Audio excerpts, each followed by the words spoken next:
we're all good. That's great. So hello, good afternoon, and thanks for joining us. So if you haven't met me before, my name's Craig Steele. I'm a computer scientist, I'm a gadget geek, and I'm interested in all things tech.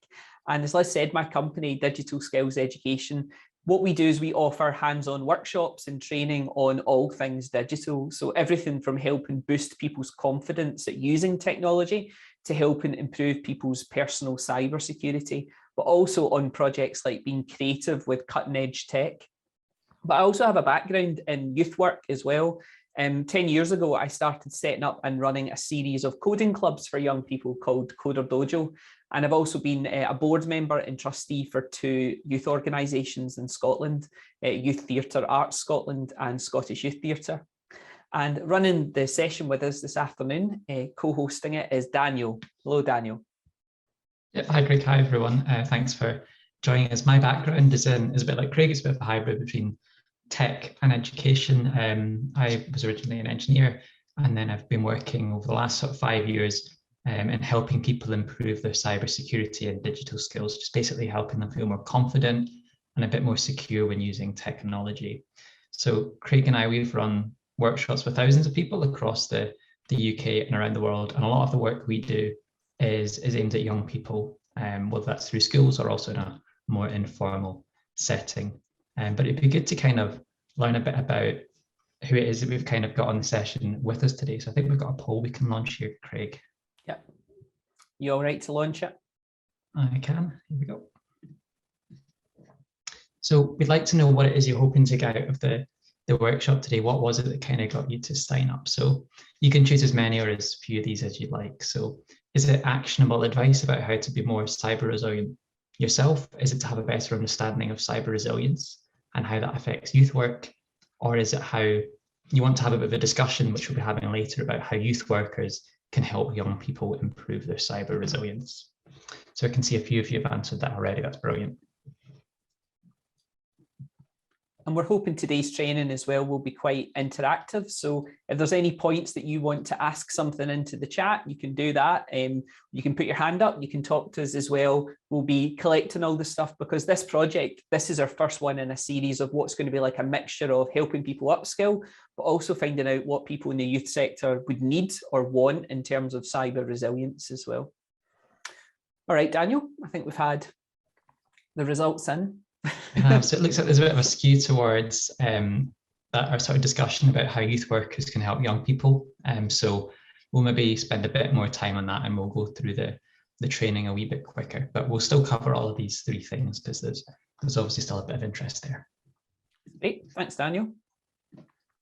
So this is the plan for what we're going to be doing over the next 45 minutes. We're going to start by learning some key facts about cyber resilience in the youth work sector. But then we're going to have the opportunity to reflect on, your own cyber resilience awareness, confidence and skills, both from a practitioner point of view, but also for some of the organisations you work with, and maybe your experience of working directly with young people too.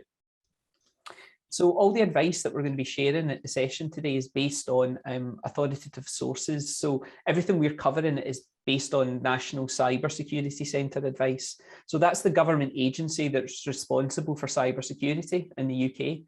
And it was created to bring various parts of the government together to help, protect us all against cyber attacks.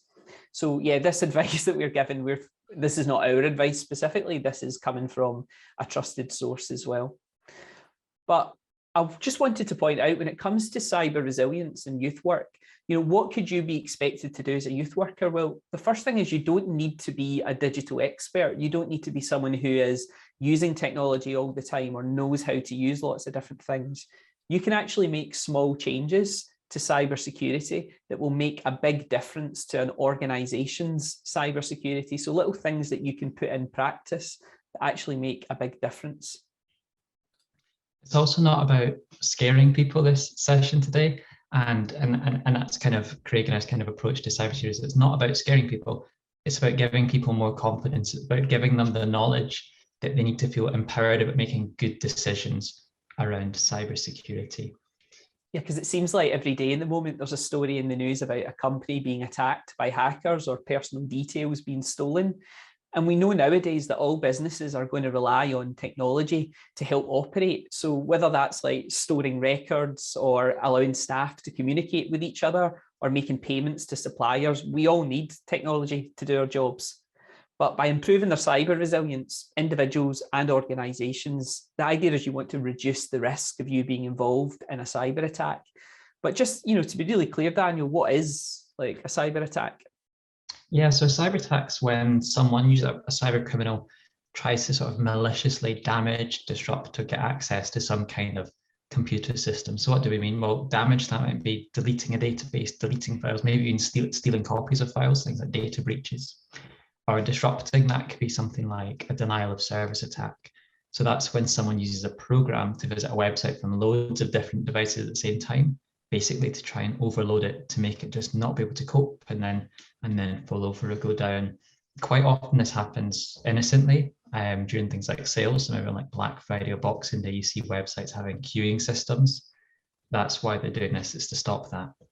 Or the last one, gaining unauthorized access. Well, that might be someone trying to guess your password or trying to trick you into giving your passwords over to them by filling in a legitimate looking form or login page. And if someone has access to a password, well, that gives them access to emails or any other accounts using that same email and password combination. So it's a mixture of different things, but in this case, it's probably mostly about keeping accounts safe, I think, in this context.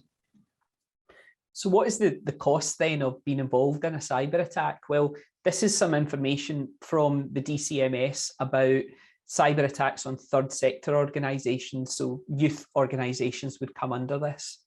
Just the key things that you need to know would be these three padlocks at the top. They represent the number of charities and third sector organisations who identified a cyber attack or a data breach within a period of 12 months. And what that meant was, if even the charities and organisations that were getting income under £100,000, still 20% of them, 90% of them were aware that an attack had happened to them. But what we do know is that, it doesn't necessarily mean that cyber criminals are more likely to attack larger organisations. The reason this number here, 52%, is bigger is probably because those organisations might have IT departments or team members who can spot these attacks. I actually think it's probably more likely there's a lot more smaller organisations who've been involved in a cyber incident but just didn't even realise it. They haven't been aware that someone's been able to access their systems or stolen some of their data. At the bottom left, that's the average amount that it costs to deal with an attack. So across all third sector organisations, the result of being involved in an attack is costing on average about £9,470. That's made up of things like how much it costs to fix it, reputational damage, fines if there's been some sort of data breach as well. So that amount has increased rapidly. When they did this survey the previous year, the average cost was about £1,460. So you can see how quickly that sort of increased. So it's showing you that this is something that can be expensive for small charities and organisations to do. But really what the point of this screen is just to say that, the responsibility for cybersecurity, it doesn't just rest with a handful of techie people. It's something that everybody in an organisation needs to take seriously and begin to look at, well, what can we do in our youth work organisations to help protect ourselves? So why would they even go about targeting a youth work organisation, Daniel? Yeah, I think there's a common perception that people think that cybercriminals wouldn't bother attacking youth work organisations. I think a lot of youth work organisations maybe don't see themselves as big targets. They think, well, we don't have a huge amount of money in a bank account. We don't hold a lot of data that's going to be of value to an attacker. But youth works organisations do hold a lot of information. It can be valuable. So that might be funds or personal data or commercial data even as well. And this might be about the people that work for them, it might be about the organisations that they partner with, or it might be about the users, the young people as well. And this can be valuable for a bunch of different reasons. So it could be setting up fake bank accounts, or it could be as part of a bigger sort of social engineering sort of scam. And often with youth work organisations, all of these details might be accessible to like a single member of staff. So cybercriminals might only have to target one or maybe two people to have access to all this data or to steal or con money. Whereas in a larger organization, there might be more oversight over things like this. And as well with youth work organizations and third sector organizations, they quite often won't have dedicated cybersecurity people. So there might be a dedicated person working in IT or an IT team or IT support, but they're not normally cybersecurity specialists. And this can mean that cybersecurity is sort of lower priority and they're not adequately protected. Also, it could be that the youth work organization isn't a target itself. Youth work organizations really have good connections with bigger organizations like local authorities, or it might be grant funders or government departments, and they're used to sharing lots of information. And a cyber attacker could use this youth work organization or contacts within there as a sort of an access route to that bigger organization. And then lastly, there's just a big culture of trust within this sector. So it's not uncommon for someone to offer to donate technology or offer to donate money or space. That wouldn't happen in business. So everything is kind of a commodity there. So this just means by sort of very nature of the sector, they're just much more open to having our trust exploited. So what we're going to be covering in this session today, we're going to be talking about two of the key ways that youth work organisations can protect themselves based on that advice from NCSC. But also, after we cover each bit of advice, we want you to, reflect on that and tell us, like, well, is this something that you're currently doing at the moment? Is this a practice that you're following? And then also to be thinking out, well, what are the barriers that might be preventing you from following some of that advice, whether it's financial barriers or access to certain equipment or technology, or just knowing how to do it. So we're going to cover these few things, and then we're going to ask, as part of it, be prepared for me to ask you, like through a poll question and being able to answer in the chat, what your experiences are of following this advice. So we'll start with the most important thing, which is how do you secure and protect your accounts? What is it youth workers need to know about protecting their accounts? The two most important bits of advice are you should be using a password and you should be avoiding predictable passwords by using 3 random words.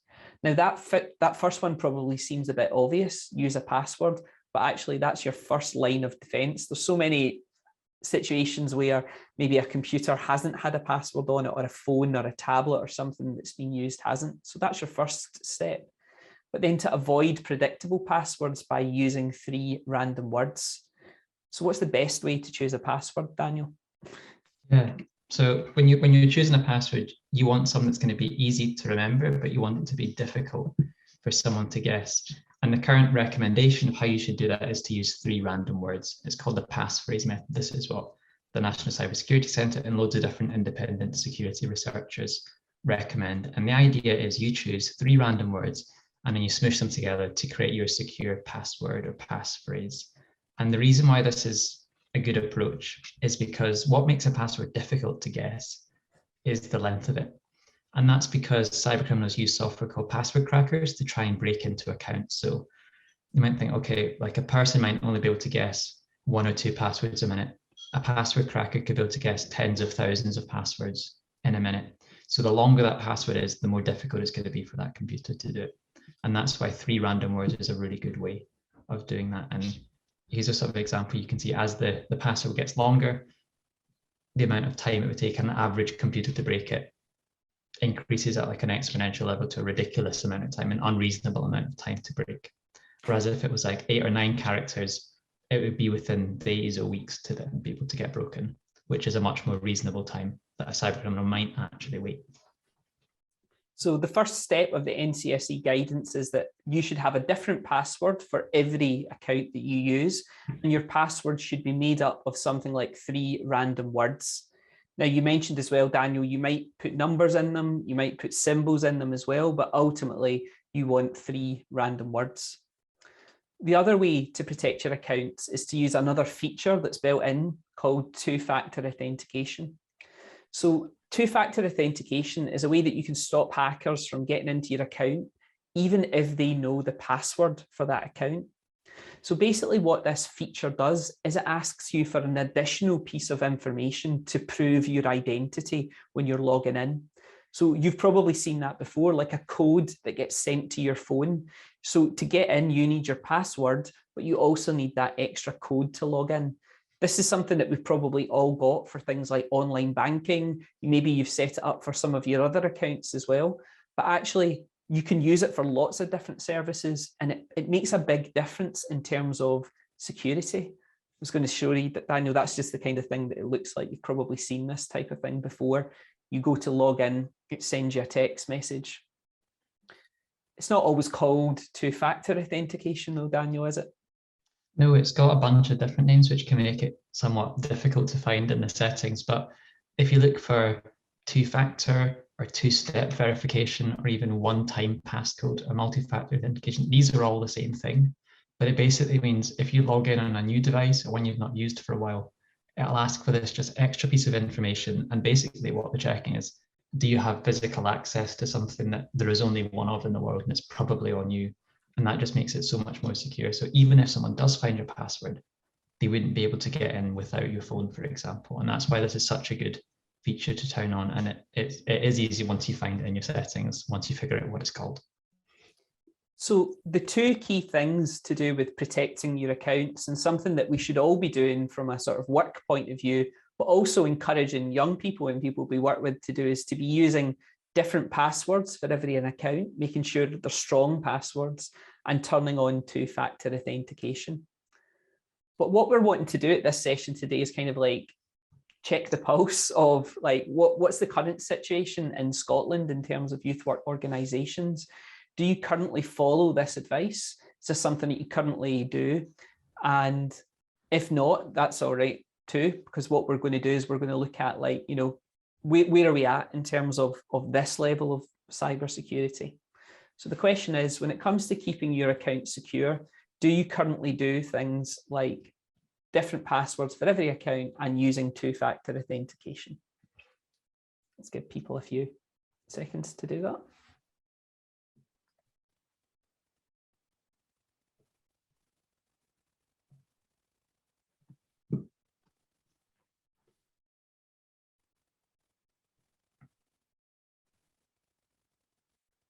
Super. I'll close the poll now and we can take a look. So it looks like 3/4 of us are following this advice, which is brilliant. That shows that hopefully the messaging is getting through, and it is hopefully at an accessible level. I can see a few of you have said that you aren't. We're going to have a discussion after we've kind of gone through this section about sort of the barriers and whatnot. But just thinking about this advice of choosing strong passwords that are unique and turning on two-factor authentication, can you sort of envisage ways that you could embed this advice into your practice? Are there things that you could speak to people about? So, for example, with young people, have you got a regular session that you could embed this advice into, or do you think it would work well as a breakout session or a presentation or a one-to-one? You could let us know in the chat before we move on. So as people type that in, Daniel, it's probably worth knowing here, like, I imagine a lot of the people who've come to this session today might already have an interest in cybersecurity, and you may have been to workshops with us before. So that's a good sign if you're doing all these things. It'd be also to hear in the sort of the chat, like, if you're currently following this advice, is there something that was put in place as part of the organisation you're part of that made it really easy to follow that advice? Were you given a certain, like a password manager tool, or were you shown how to do it? Because this is just as much about sharing what's working well as it would be pointing out things that we could do better.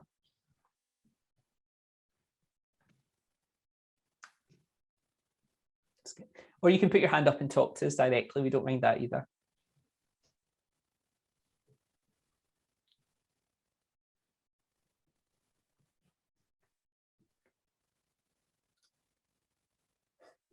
So Judith is saying we have different passwords, but we don't use 2FA yet. But we are on our journey, Cyber Essentials, I think that will be, and are working with our IT provider to implement it. Yeah, so that's a really good point. You're aware of it, you know how to do it, and also you're partnering with someone who's going to make it easier for you to set that up. Thanks, Judith. Liz is using LastPass, which is a password manager to store and share passwords. Yep, sounds good. That's a good tool. Super. Let's move on to the next wee bit. Yeah, so let's talk a bit about sort of spotting and preventing a certain type of cyber attack. And we're going to talk about phishing. And phishing is the most common type of cyber attack that affects organizations in this space. And in fact, it's something like 90% of cyber attacks to charities do take this form. So what is it? Well, phishing is when a cyber criminal tries to trick someone into doing the wrong thing, like clicking a link to a dodgy website. And in a typical one of these attacks, cybercriminals send fake emails or text messages or DMs to thousands of people asking for some kind of sensitive information, or that have a link to take you to a web page where you would type that kind of sensitive information in. And these messages are getting harder to spot, and some are going to get past even the most observant users. So whatever sort of your organization is, however big or small it is, you're probably going to get phishing emails at some point. You probably get quite a lot already. And this section, we're going to go through some easy tips to help you identify some of the most common phishing attacks, but also what you can do to identify them. But just kind of looking at it from a technical side, there is software that you can use to help defend against phishing attacks. So for example, you might have a sort of a really powerful spam filter that is quite smart and it weeds out specific malicious emails. We might really tightly control data and access to things so that less people have access. There's a smaller chance of that information getting out.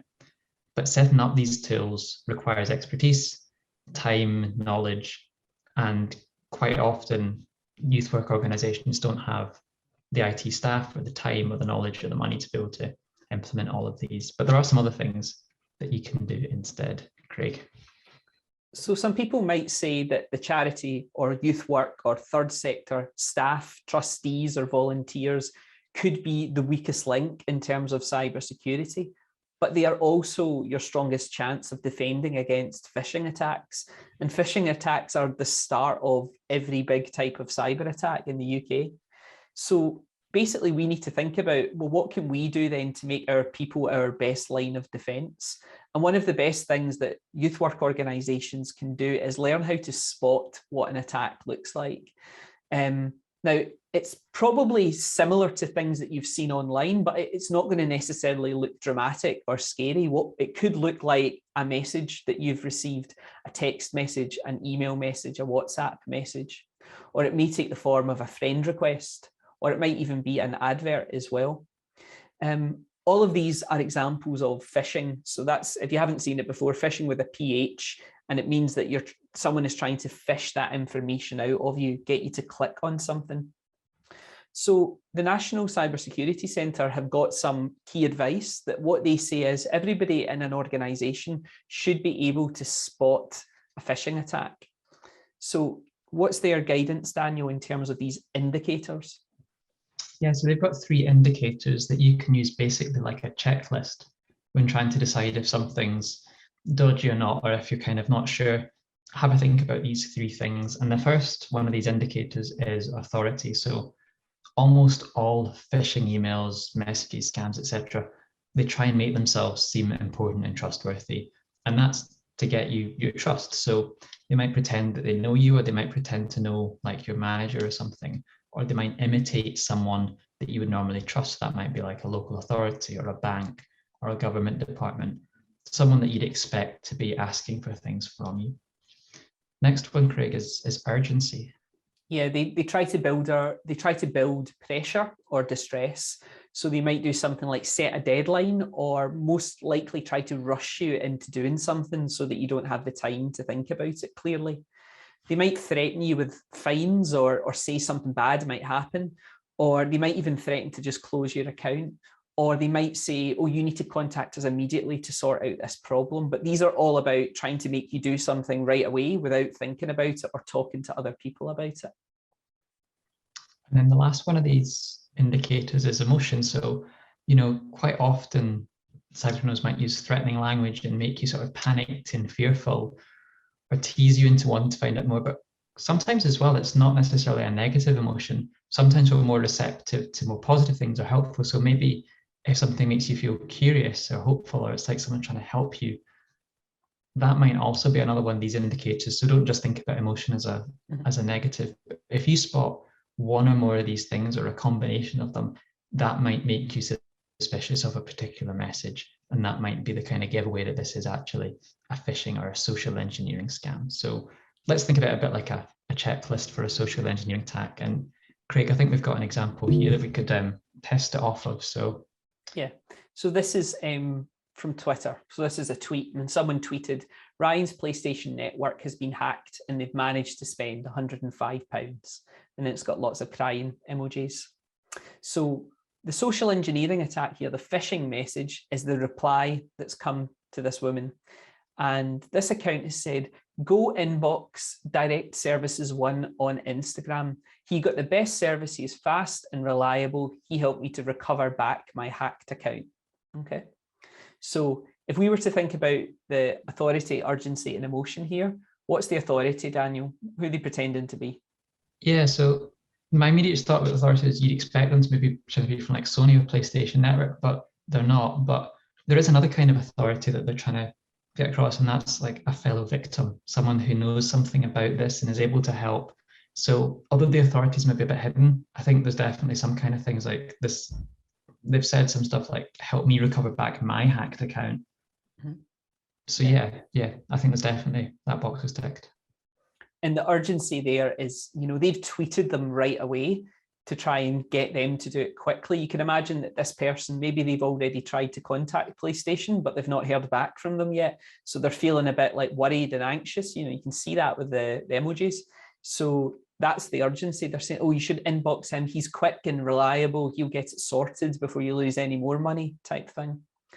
And then the emotion there, Daniel, that builds on what you said earlier. It's not the fact that they're not threatening them or trying to trick them or saying they did it. They're basically trying to empathize and say like, oh, that happened to me. You know, I know that's really bad.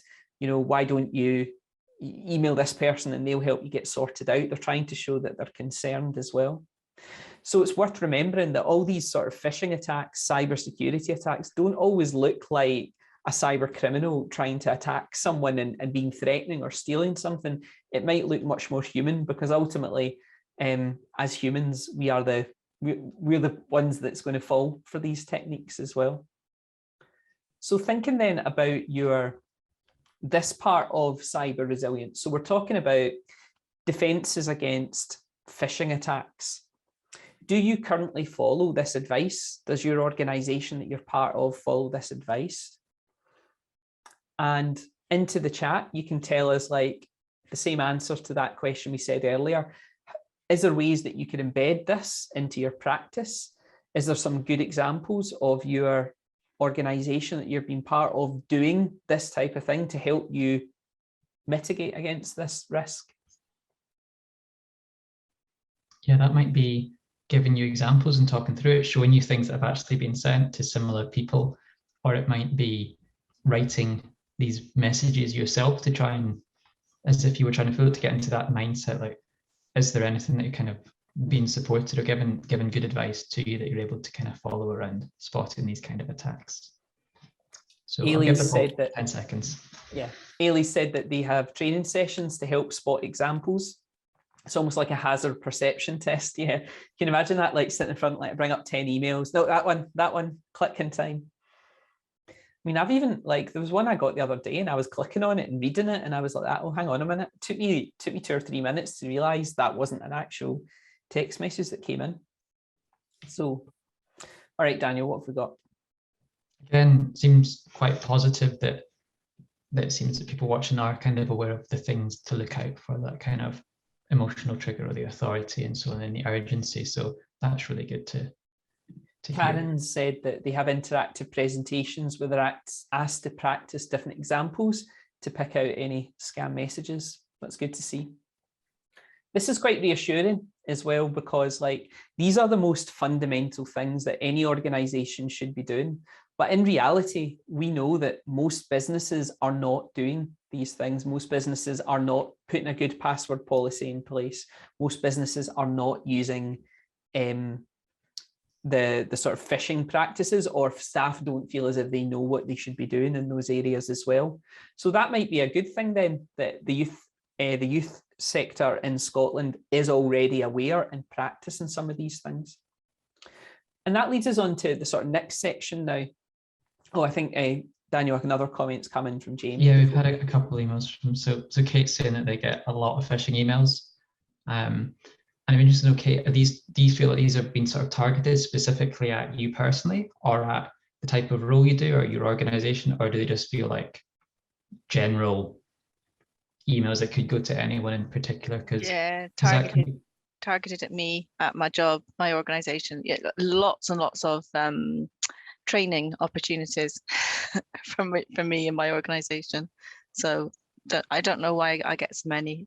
But we've got, you know, an IT department is supposed to filter them all out, and every time I get one, I mark it as junk or spam or whatever. They still keep coming. They just send them from different email addresses. So yeah. Do they seem convincing, Kate? Yeah, they're very convincing. Yeah. Yeah.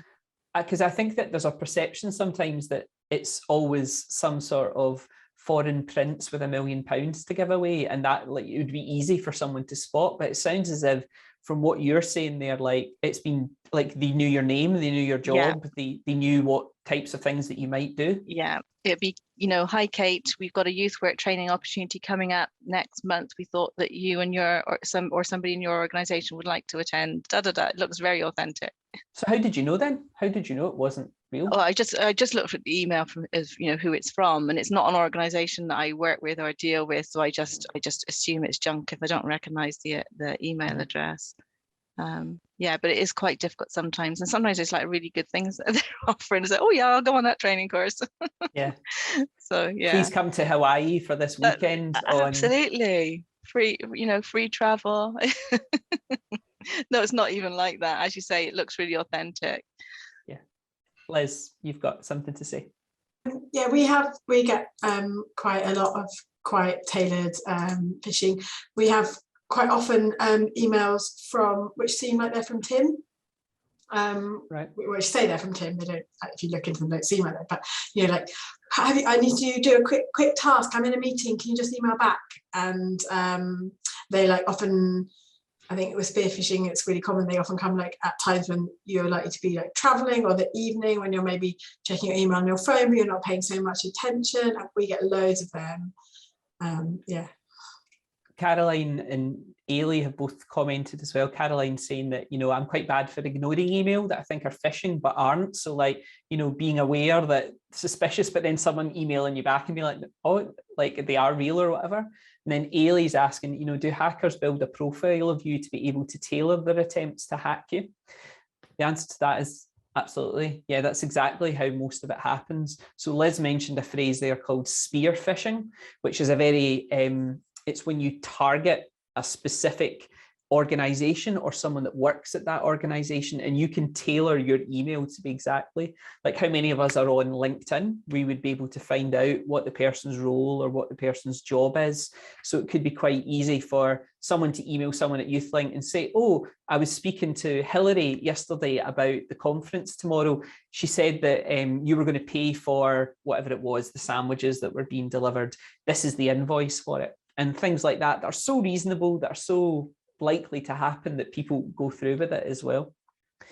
Something that's come up, I've just noticed in the chat, and it would just be interesting, maybe you can say yes or no into the chat, but like, if you get a phishing email, do you report it anywhere? And by report it, I don't mean put it into the junk box, but is there an email address that you send it to? Is there, what do you do with them when you get them? Put them in the bin?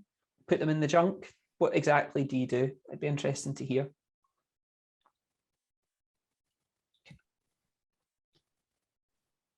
can see a few of your time, but Craig and Karen are both saying that they go to internal IT teams, and that's good. That is a function that your IT teams should do, because it's chances are you're probably not the only person in that company that's getting these kind of phishing emails, and they can warn other people, or they can block that particular address as well. We did have a scenario a couple of years ago when we were doing a project, and it turned out the partner organisation, their emails had been hacked, but they didn't know. So they had been sending in phishing emails to us without them even knowing about it. So having these sort of checks in place and listen to the sort of language in the emails, it definitely helps. Yeah. And I suppose, I wonder how long they'd been sending out those emails and other people had been putting them in the bin and not actually thinking to go back and say, oh, by the way, you know, you've been sending a lot of spam emails out. That's good. That's good to know.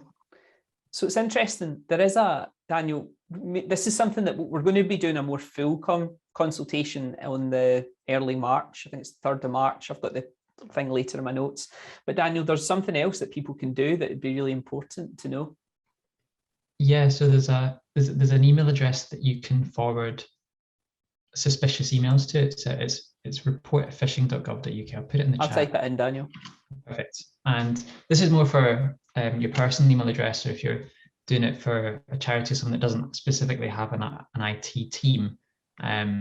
Whereas in work, you should go to your own IT team. But if this is just kind of in your personal life, it's worth forwarding your emails to this address. And this is watched by the National Cybersecurity Centre, and they'll investigate any emails that get sent to them. And it's been running for a couple of years now, but they've taken down over 100,000 of these sort of scam websites, whether it's like the ones that pretend to be Royal Mail or ones that pretend to be HMRC or councils or whoever it is. And quite often they're taken down within 24 hours. So you can just imagine these emails get sent to hundreds of thousands of people, and most people just don't do anything with them.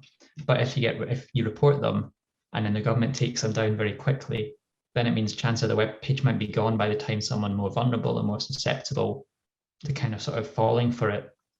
So you're kind of helping other people by reporting them. So yeah, keep reporting them. It's great that it sounds like most of you are. But at home you can send them to that address. So I've got a couple of questions that I want you to think about the answers to. I'm going to show you the questions first, and then I'm going to go back and we can spend a couple of minutes on each.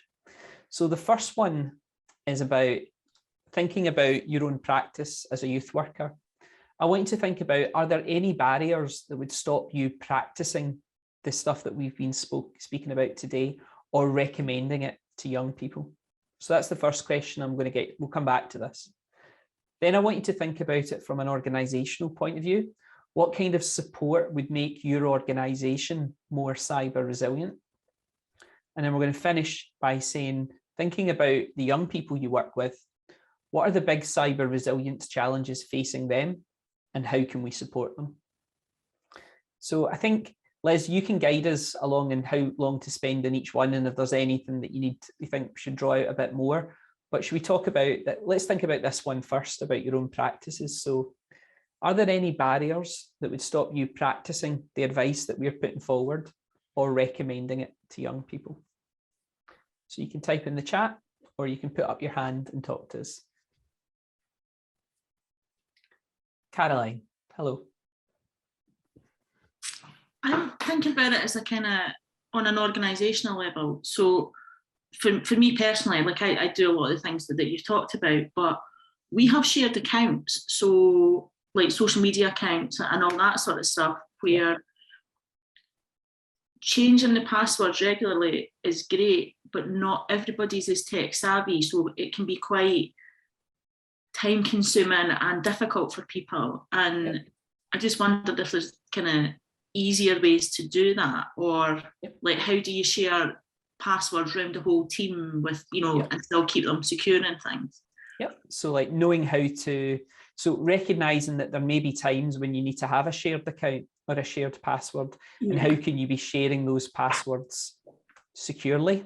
Yeah, because that's a good practice just for everyone, but also like for someone, you know, knowing that that's a good way of doing it. So yes, that is possible, and there's tools that you can use like password managers that would do that for you. We can make sure you've got a link to a password like manager. But that sounds like that. If you're a part of a youth organization that does something similar to that, and you would want to know something about that, then maybe say yes or agree in the chat, just so that we can keep a note of. It might not. It's surely not just Caroline who's in an organization that has to do that type of thing. Brilliant. So yes, Caroline, there is an answer to that, and the short answer to that is there's an app. There's apps that you can use that basically everyone would have access to that password, and if it's changed, then everyone still has the updated one. They don't need to be like logging in and doing anything different. So it's, I think Liz, you probably do that with your LastPass, that's another example of the app that does it. So yes, we can give you that advice, Caroline, but I imagine that what leads on to that is, well, would you just have the money to pay for the app, and you would need training on presumably how to use it, how to set I'm it just up. even thinking about going back, go back to the team and saying, so new app, I'm going to get people going, oh God, what? Yeah. But yeah, I think it's just really interesting, the thought process. Like, I'm already thinking, I'm going back to the office tomorrow to change all the passwords and send out a phishing email just to see who responds. You're not meant to come here to turn into a cyber criminal. You're meant to be protecting us. Thanks, Caroline. Thank you. Daniel, a few people have come into the chat. Yeah, there's a kind of common theme between messages from Rachel, Carla, and Kate, and I'll read them out in case anyone doesn't have the access to the chat. So Rachel said, a barrier to recommending to young people would be their level of understanding or interest. They don't think it applies to them, so don't take it in. We need to get better at making it relevant and understandable. So there's a bit of a problem and a solution together there. And Carla said, young people won't listen to advice about technology. And Kate said that young people think that adults are overreacting. Mm-hmm. And I think this is a really common issue, and it's not limited to cybersecurity, or sort of adults telling young people how to use technology better when they know correctly that they probably are better at doing most things than we might be. So I think a lot of it is sort of giving them information that they can make the correct decision themselves and come to the right conclusion themselves. It's giving them kind of enough of an experience. You made that kind of comment there, Craig, just sort of joked. Mm-hmm. We're not teaching you to become cyber criminals, but actually sometimes a bit of that reverse psychology works really well. So sort of like showing or getting them to realize how easy it is to gather information about someone, write a fake email, or try and trick someone actually. Yeah. Sometimes doing that kind of reverse thing is good. But interested to see if there's any other. It's no surprise, Daniel, that our most popular activity with young people is how to rob a bank, and we show them how to break into a bank, and then the steps that they should be taking in terms of their own cyber resilience to protect themselves. So yeah, that's great. Brilliant. Let's have a look at we're going to keep all this stuff in the chat as well, and Liz has got some notes, I know too, and I've been taking some down too. But let's think about our next question here then.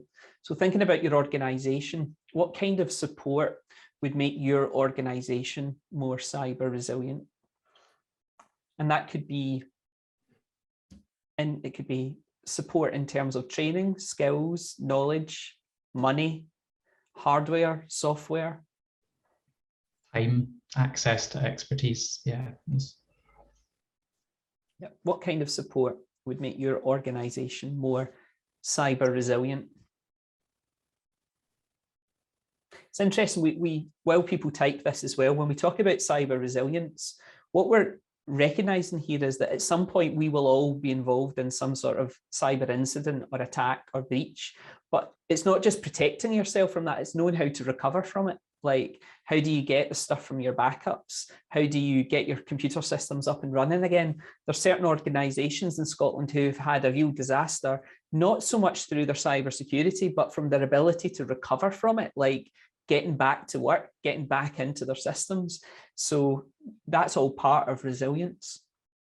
And with young people as well, it's kind of knowing what to do next. Who are the particular organisations that people I can go to, so they don't kind of dig themselves into a bigger hole of kind of shame or whatnot. I think that's quite important. But yeah, I think there's another common theme here in what Carla, Judith, Rachel, and Robin have said is sort of upskilling of staff, training for staff, knowledge and training. I'd like to hear in the chat then, like, what form would that training take? Is it an e-learning thing? Is it a video course? Is it an in-person activity? We do lots of workshops with workers in Scotland, and we found that we've had our best success not through e-learning, but from actually having to go to places and help people on the computer doing it. But it may be different for different organisations, but it would be good to know, like, is it a mix of these things, or is it, Rachel suggested in person. Some staff in their experience struggle with e-learning. Yeah. And Karen, support from and communication with colleagues following on from training. That's a good point. Like, there's not enough just to go to the training and learn it within 45 minutes. How do you make sure that then you're kept up to date, or you're actually putting it into practice as well. Karen says e-learning that can be interactive and requires participation is very helpful. Yeah. Otherwise, why would you not just like read a document like that? You know, if it's going to be online, make most of it. Like a cybersecurity health checklist with links. Now, there is something like that that SCVO have made, the cyber security health check. In fact, it's called. Bronwyn, you must have just been channeling the same thought as them. I'll find the link to that and put it into the chat. But SCVO make a checklist that you can run through in about 5 or 10 minutes that then gives you recommendations about what to do next. So yeah, I don't know if Liz, do you know where that you've got it? Perfect. So SCVO are another partner in the Cyber Scotland partnership. So there it is. Daniel? Jenny's pointed out sort of allocated time to update security. And again, that's maybe another reason to go for something that's synchronous, whether it is online or in person, but actually a dedicated block of time where you come in to think about security, talk about security, get some new habits and so on, rather than it being just read a document or something that can slip down your priority list. So another point that Kate's made there is talking about what kind of support. Well, they're not permitted in using lots of different apps and social media and websites, but it's actually then prevent you from doing your job well. So like, I suppose there's that balance then between, you know, surely it just can't be a case of just like blocking everything. So I don't know if that's awareness or like at the skill level, or like the idea that the IT sort of culture around cybersecurity in the workplace might need shifted as well. That's interesting. And Kate, you're from a local authority, aren't you? Right. So just to say, this is something that's a continued thread of challenge for the local authority part of the youth work sector. The Digital Youth Network has created a sort of risk assessment for local authorities around doing digital youth work, and in our European project we created a risk assessment of not doing digital youth work. So I'll see if I can find the links and put them up, but we acknowledge that this is it's a challenge, and yeah, being really cyber secure doesn't necessarily mean that we're having cyber resilient practice if we're not able to do the practice. So yeah, I hear your frustration, Kate. It even leads to a situation called like shadow IT, which sounds really cool. But basically what that means is if you're stopped using something like Dropbox at work, what you do is you then find another way to do it. So you end up like taking it somewhere on a USB or doing it at home or doing it on your own device, which totally, you know, defeats the point of what's meant to be happening. But if people are in a situation where they need to access something and that's the only way they can do it, people will do it. I've done that in the past. Okay, so our final question before we have our little wrap up. What are the big cyber resilience challenges facing young people? And how could we be supporting them? So thinking about the work you do with young people or the young people you work with. What are the big cyber resilience challenges facing young people and how can you support them?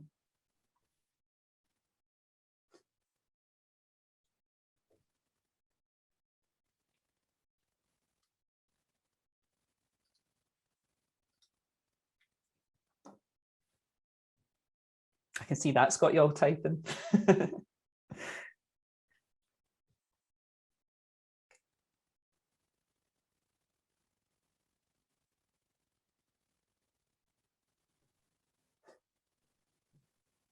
Yep, Karen's said not applying the risk to themselves. It could never happen to me type thing. Yep. Caroline says getting through to young people about not trusting everything online is so difficult. Yeah.